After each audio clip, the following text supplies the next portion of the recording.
안녕하세요. 오늘은 중고차 얘기를 해보려고 해요. 제가 얼마 전에도 중고차를 올리긴 했는데 이번에는 실전편이에요.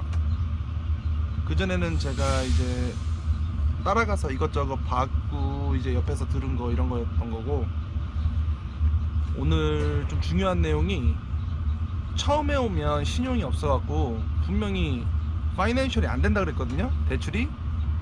근데 대출이 되는 게 있어요.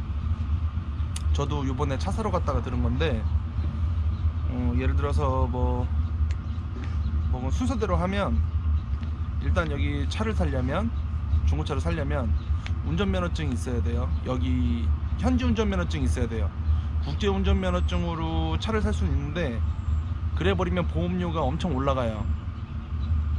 순서대로 하면, 여기 몽튼 같은 경우는 몬트리올이 담당하는 영사관이에요. 총영사관이에요. 그래서 몬트리올 걔네 홈페이지, 몬트리올 영사관 홈페이지 들어가면 서식 받는 게 3개가 있어요. 거기에 이제 공증 메뉴 들어가 보면 서식 받는 게 3개가 있어요. 그래서 그거를 받아서, 다운을 받아서, 웬만하면 한국에서 미리 받아두세요. 뭐 여기 와서 뭐 프린트 찾고 뭐 이러지 말고 한국에서 미리 작성을 해두고, 여기에 오면 몽튼에 와서 그 구글맵에다가 노타리 퍼블릭이라고 치면, 노타리야, 노타리. 그러니까 공증인 노타리 퍼블릭을 치면 많은 곳들이 나와요. 거기 가서 내 운전면허증과 내가 작성해온 이 서식 3개가 다르지 않다는 걸 공증을 먼저 받고, 그 다음에 그거를 몬트리올 영사관으로 우편을 보내면 돼요. 직접 방문해도 상관은 없는데 보통 그렇게는 힘드니까 우편을 보내요. 우편 보낼 때 반송 봉투도 안에 같이 넣어야 돼요. 금액이 꽤 세더라고요. 그래서 처음에는, 아니 무슨 반송 봉투를 따로 또 넣으라 그래, 좀 쪼잔하네 그랬는데 꽤 비싸요. 그래서 빨리 왔다 갔다 하면 한 일주일 정도? 그래서 몬트리올 영사관에서 우편을 받고, 그럼 몬트리올 영사관에서는 공증인이 네 운전면허증과 서식이 문제없다, 같다, 이거를 공증을 해준 게, 저기서 해온 공증이 문제가 없다, 공증이 맞다라는 걸 다시 이제 재공증을 해주는 식인 거예요. 근데 몬트리올 영사관께 여기서는 인정이 되는 거예요.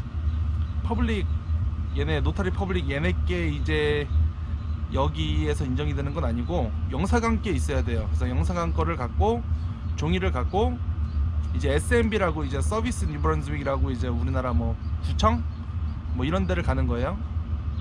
가서 내 현지 운전면허증, 내가 원래 한국에서 갖고 온 운전면허증과 공증본을 같이 갖고 가는 거예요. 그래서 거기서 현지 운전면허로 바꿔달라고 하는 거예요. 그럼 이제 보통 그게 한 일주일 정도 시간이 걸려서 이제 우리나라 운전면허증처럼 이게 날라오는 건데, 그 사이에 운전면허증이 있어야 되니까 걔네가 바뀔 때 임시 운전면허증처럼 이제 A4 용지를 한 장 줘요. 그게 이제 면허증하고 똑같아요. 실제 면허증 오기 전까지 쓰는 거예요. 그래서 그거를 갖고 이제 처음에 해야 되는 게 뭐냐면, 보험료 산정을 할 때 그 차대 번호가 있어야 돼요. 그래서 보통은 중고차 시장을 가서 내가 봤던 거, 그 걔네랑 이제 뭐 계약금을 걸든 해서 이제 그거를 홀딩 시켜 놓고 그 차를 갖고 이제 보험료 산정을 받는 거예요. 그래서 그 차대 번호하고 걔네한테 서류 뽑아달라 그러면 걔네가 다 뽑아줘요.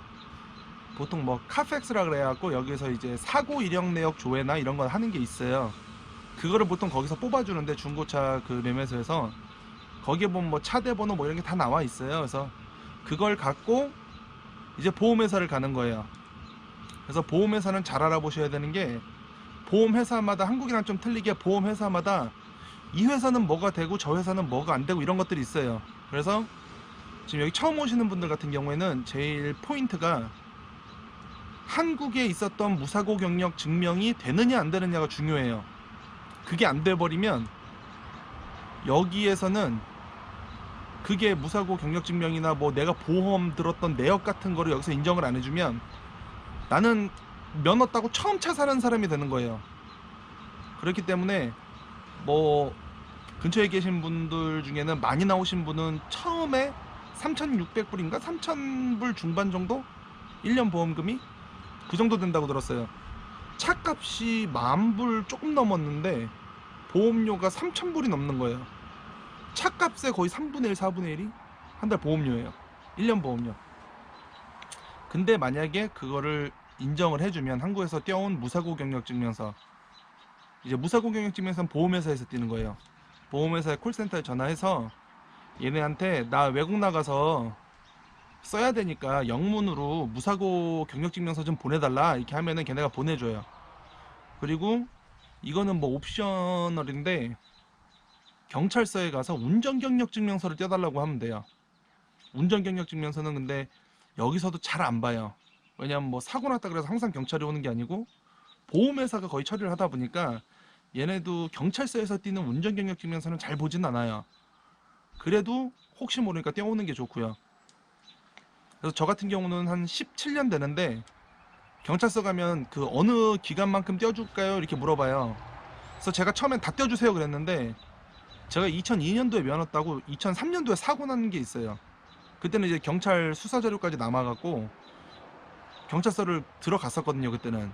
그러다 보니까 그 이력이 뜨는 거예요. 그래서 아이씨 안 되겠다 좀 지저분하다 그래갖고 총 17년이었어요. 그래서 15년만 끊어달라 이렇게 해갖고 깨끗한 걸로 뽑았었어요. 그리고 무사고 운전 경력 증명서는 떼어오니까 한 7년 8개월인가 7년 10개월 정도 인정이 됐고요. 그래서 저 같은 경우 제가 본 차는 이제 한 29,000불 정도 했어요. 29,000불 정도 했는데 보험료가 한 1,800불 나왔어요. 그래서 뭐 차값에 비하면 나쁘진 않은 것 같고 처음에는 29,000불이 되게 비싼 느낌이었는데 그게 워런티가 남아있어요. 워런티라는 게 이제 여기선 보증기간 같은 거예요. 한 1년 정도가 남아있었고 보증기간이 여기 같은 경우 보통 5년이거나 10만 킬로예요. 뭐 3년 만에 10만 킬로 다 타면 보증기간 끝나는 거고 뭐 계속 10만 킬로가 안 되는데 5년 되면 보증기간 끝나는 거고. 근데 그 차 같은 경우는 1년 남아있고 7만 3천 정도 탔어갖고 2만 8천 킬로가 남아있는 상태였어요. 1년하고. 근데 보통 워런티를 살 수가 있어요. 중고차를 살 때 내가 이 중고차가 좀 불안하다 언제 고장날 수도 있을 것 같고 그러면은 그 중고차 살 때 워런티도 같이 살 수가 있어요. 보증기간을. 그래서 보통 연 단위로 사는데 1년에 2만 킬로 이게 거의 기본으로 사는 건데 뭐 2,000불 좀 넘기도 하고 막 이래요. 그러니까 제가 차값이 워런티가 남아있는 걸 계산을 한다면 생각보다 그렇게 안 비싼 것 같은 느낌이 있어요. 그래서 뭐 29,000불이면 거기에 또 세금 붙고 뭐 붙고 하다 보면 뭐 한 35,000불 뭐 이렇게까지 올라가요. 그래서 이제 차를 사러 갔는데 처음에 두 대를 봤어요. 두 대를 봤는데 예를 들어서 이제 램이라고 이제 그 램 1500이라고 픽업 트럭이었어요. 제일 핫발이 ST 등급, 그 다음 SLT 등급 봐서 두 개 중에 고르고 있었는데 참 요 매매하는 놈이 한 대를 더 끌고 온 거예요. 똑같은 램을. 근데 얘는 SLT 위에 등급이었어요. 뭐 IEA 어쩌고저쩌고예요. 저희 사장님 거는 그 위에 등급 끝판 라람이라고 끝판이고 요 등급이었어요. 근데 또 그 등급 2등급이 좋죠. 왜냐면 2등급까지는 무조건 시트도 패브릭이고 뭐 예를 들어서 내비게이션 없고 썬루프 없고 뭐 이런 식이에요. 근데 요 등급부터는 썬루프 있고 이제 픽업 트럭 뒷창문 가운데도 창문이 내려가요. 썬루프처럼 그거 있고 뭐 내비게이션 있고 후방 카메라 있고 막 이런데 내비게이션이 뭐 한국같이 뭐 그렇게 되는 내비게이션은 아닌 식이라서 뭐 크게 의미 없고 왜냐면 핸드폰으로 구글 지도 보고 다니면 돼요. 근데 이 차가 좀 마음에 드는 거야. 또 가죽 시트다 보니까 여기까지는 그냥 패브릭이다 보니까 좀 지저분해 보이기도 하고 그래요. 막 그러고 있었는데 이 등급 마지막에 갖고 온 차가 조금 더 가격이 셌어요. 그래서 막 고민을 하고 있는데 내가 좀 돈이 없어서 고민이다 이렇게 얘기를 했더니 차 파는 놈이 파이낸셜을 끼면 되지 않겠느냐. 그래서 아니다, 나 여기 온 지 얼마 안 돼갖고 신용이 없다, 그래서 파이낸셜 안 껴준다 그랬더니 자기네 그 여자 사장님하고 상담을 해보려는 거예요. 그래서 들어가서 상담을 했더니 파이낸셜 받는 게 있는 거예요. 자, 이제 그 파이낸셜 내용인데 요거 요게 뭐냐면 RBC라는 은행이 있어요. 여기에 뭐 좀 크게 이제 뭐 TD뱅크라는 곳이 있고 RBC라는 곳이 있고 또 뭐야 BMO인가? 뭐 하여튼 또 거기가 있어요. 몬트리올 은행인가? 뭐 그게 있어요. 근데 저 RBC에서 하는 게 뭐냐면 이 프로그램이 총 3개로 나눠져요. 3개 하나 둘 3개. 제가 여긴데 뭐냐면 여기는 뭐 가족 초대나 뭐 학생 그러니까 뭐 취업인 그러니까 기술 이민 그리고 뭐 학업으로 인한 뭐 그런 공부 같은 걸로 하는 이민 그러니까 그리고 가족이 초청하는 이민 그런 식으로 해서 영주권자예요 여기는. 그리고 가운데 거는 투자 이민 오시는 영주권자들이에요. 투자 이민 여기는. 그리고 끝에가 저같이 이제 뭐 AIPP를 한다든 LMIA를 받는다든 이런 식으로 이제 워크 비자를 받고 워크 퍼밋을 받고 온 분들이 요 끝에예요. 그러면 큰 차이가 뭐냐면 어쨌든 이 모든 세 군데 프로그램 다 내 수입이 있어야 돼요. 수입이 있어야 되고 그리고 이제 영주권자인 경우에는 모든 비용이 다 나올 수도 있고 은행에서 아니면 15% 차값 총 마지막 그러니까 세금까지 붙고 다 한 금액에서 15%까지 결제를 하고 그 다음에 나머지 금액을 받는 거고 워크 퍼밋도 마찬가지예요. 최소 워크 퍼밋은 무조건 최소 15%예요. 아예 다 대출이 나오는 경우는 없어요. 그리고 이제 웃긴 게 뭐냐면 영주권자인 경우 이 두 가지 프로그램에서는 새 차이거나 10년까지 된 차를 중고차를 할 때 이제 대출이 나오는 거고 워크 퍼밋 같은 경우에는 새 차이거나 4년 된 차 그러니까 조금 더 새 거인 것들 이것만 대출이 돼요. 그리고 이제 한도 금액은 그러니까 뭐 말 그대로 기술 이민이나 뭐 유학 이민이나 이런 걸로 오시는 분들 영주권자 같은 경우에는 75,000불이 한도예요. 그러니까 뭐 7천만 원 정도. 그리고 투자 이민 오신 분들은 한도가 없어요. 그리고 저 같은 워크 퍼밋 같은 경우에도 75,000불 한도예요. 그리고 이제 할부 기간이 영주권자 두 군데 다는 96개월이에요. 8년이에요. 8년. 그리고 저 같은 워크 퍼밋 비자 같은 경우에는 워크 퍼밋 같은 경우에는 제가 처음 들어오면 2년짜리 비자를 발급을 해줘요. 토론토 그 경기에서 2년짜리 비자를 발급을 해줘갖고 그 워크 퍼밋이 끝나는 날까지가 할부가 되는 거예요. 그리고 뭐 여기 보면은 그 비자 번호가 있어요. 그 비자 번호가 뭐 여기 보면 뭐 영주권자들 같은 경우에 뭐 IMM 5292, IMM 5688이거나 그냥 영주권자 카드가 있는 경우 뭐 이런 식이에요. 그래서 제가 워크 퍼밋 같은 구간에는 IMM 144이나 워크 비자가 있으면 돼요. 워크 비자 이제 끝나는 날짜가 있는 걸로 하면 돼요. 그래서 뭐 여기 보면 많아요. 해당 사항이 뭐 SW1 스킬드 워커, SW2 스킬드 워커 이런 식. 그리고 저는 그냥 워크 퍼밋 하나요. 워크 퍼밋. 그래서 처음에 걔가 이 차를 3개를 갖고 왔다 그랬잖아요. 이 세 번째 등급을 하려고 했더니 2014년형이에요. 그래갖고 5년째가 됐기 때문에 은행에서 이제 안 되는 거예요. 그 여자 직원이 물어봐 준다고 하고 그 자리에서 은행 상담원이랑 통화를 했는데 안 된 거예요. 그러다가 조금 더 한 2-3천 불 더 비싼 차가 있었는데 그 전에 그걸 눈여겨봤었는데 초반에 비용이 너무 많이 들어가는 것 같아서 좀 빼놨던 차를 걔네가 또 갖고 온 거예요. 걔네 건지도 몰랐어요. 걔네 차인지도 몰랐고 그냥 별 생각 없이 했었는데 걔네 거에서 2015년형 이상 2015년형 이상 되는 거 찾다 보니까 그 차가 있는 거예요. 그래서 이 차 보자, 갖고 와라. 그래서 그 차 보고 처음에 신청을 했어요. 자료를 다 줬어요. 뭐 제 비자 끝나는 날 지금 취업하고 있는 고용계약서, 급여 명세서 뭐 이런 걸 다 보여줬어요.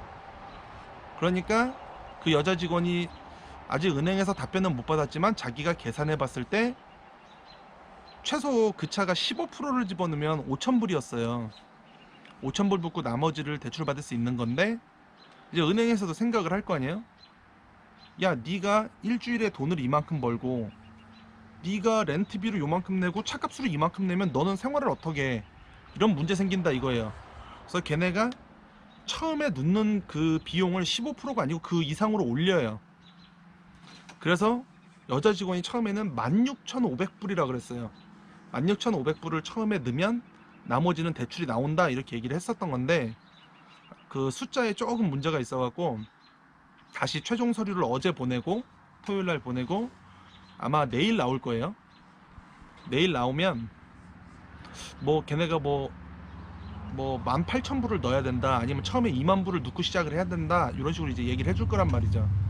그럼 어찌됐든 초반에 많은 금액은 안 되더라도 예를 들어서 뭐 5,000불, 10,000불 이 정도만 초반에 대출이 된다고 하면 내가 초반에 많이 이제 이득을 볼 수 있죠. 급하게, 왜냐하면 처음에 들어서 무조건 돈을 계속 써야 되는 상황에서 뭔가 좀 시간적 여유를 두고 뒤로 늘릴 수가 있잖아요. 그래갖고 이거 프로 파이낸셜은 좋은 것 같아요. 그래서 만약에 중고차를 사서 가실 경우에는 RBC에서 하는 그 워크 비자 파이낸셜이 있다고 들었다, 이제 요런 거를 얘기해 보시면 될 것 같아요. 그리고 여기는 좀 특이한 게, 그리고 중고차를 사러 가면 여기서도 각 중고차 회사마다 자기네 사이트가 있어요. 그러니까 혼다, 몽튼 혼다면 지네 사이트가 있어갖고, 자체 사이트가 있어서 들어가 보면 새 차, 중고차 얘네가 다 갖고 있는 걸 보여줘요. 여기는 예를 들어서 내가 뭐 혼다 차를 타고 있었어. 예를 들어서 아니다, 현대로 합시다. 현대 차를 타고 있었어. 근데 현대세 뭐 펠리쉐이드가 나왔어. 펠리쉐이드 타고 싶어. 그럼 내가 현대를 가는 거야. 그럼 내가 타고 있던 걸 현대에다 그냥 중고차로 주고 금액 차감하고 나머지 금액을 내고 펠리쉐이드를 받아오는 거예요. 그럼 현대에서는 내가 타던 걸 지네가 갖고 왔으니까 이걸 또 중고차로 팔 거 아니야. 그래서 거기는 뭐 중고차 시장이라는 개념이 크게 없고 보통 그렇게 다 있고, 그런 모든 회사들이 오토 트레이더라는 곳에 다 올려요. 자동차를 오토 트레이더 가보면 다 있어요. 그러니까 내가 혼다를 가서 야, 내가 한 13,000불 정도 되는 뭐 무슨 모델 차를 보고 싶어. 그러면 오토 트레이드에 그 차에 있는 거 그대로 걔네가 알려줘요. 그러니까 특이한 게 뭐냐면, 내가 가서 우리나라처럼 차 이것저것 보고 뭐 딜러 만나서 이것저것 돌아다니고, 뭐 저기 옛날에 가양동이었나, 서울 가양 쪽에서 뭐 그 중고차 시장 큰 데 있잖아요. 뭐 딜러 차 타고 뭐 2단지 갔다가 저 단지 갔다 3층 갔다 막 이랬었단 말이에요. 근데 우리나라는 이제 매물 자체가 이제 신용이 없는 상황이었고, 여기는 그냥 그대로예요. 그렇기 때문에 막상 딜러한테 가면 딜러가 많이 하는 얘기가 뭐냐면, 뭐 보여주고 뭐 팔으려고 막 이렇게 안 해요. 그냥 테스트 드라이브 해볼래? 그냥 이거예요. 시험 운전 해볼래? 그리고 안에 보고 컨디션 보고 이게 다예요. 자세하게 보는 거 차이뿐이에요. 올라가 있는 거, 인터넷에 오토 트레이드에 올라가 있는 거 그대로예요. 그렇기 때문에 가서 얘네 왜 이렇게 나한테 뭐 팔 생각이 있는 거야 없는 거야 뭐 이런 식으로 생각하면 안 돼요. 그렇기 때문에 오토 트레이드에서 충분히 확인을 하고 그 다음에 가서 사시면 돼요. 그래서 뭐 파이낸셜도 끼고, 그리고 뭐 워렌티도 웬만하면 1년짜리는 사는 게 좋고요. 워렌티도 웬만하면 사는 게 좋고, 그래서 중고차는 파이낸셜이 되는 게 있으니까 그거를 한번 잘 참고해 보시면 좋을 것 같아요. 네, 오늘은 여기까지 하고, 제가 차 사면, 아직은 뭐 대출 상황이 안 나와서 아마 내일 나올 건데, 하여튼 차 사면 제가 다시 한번 영상을 찍도록 하겠습니다. 감사합니다.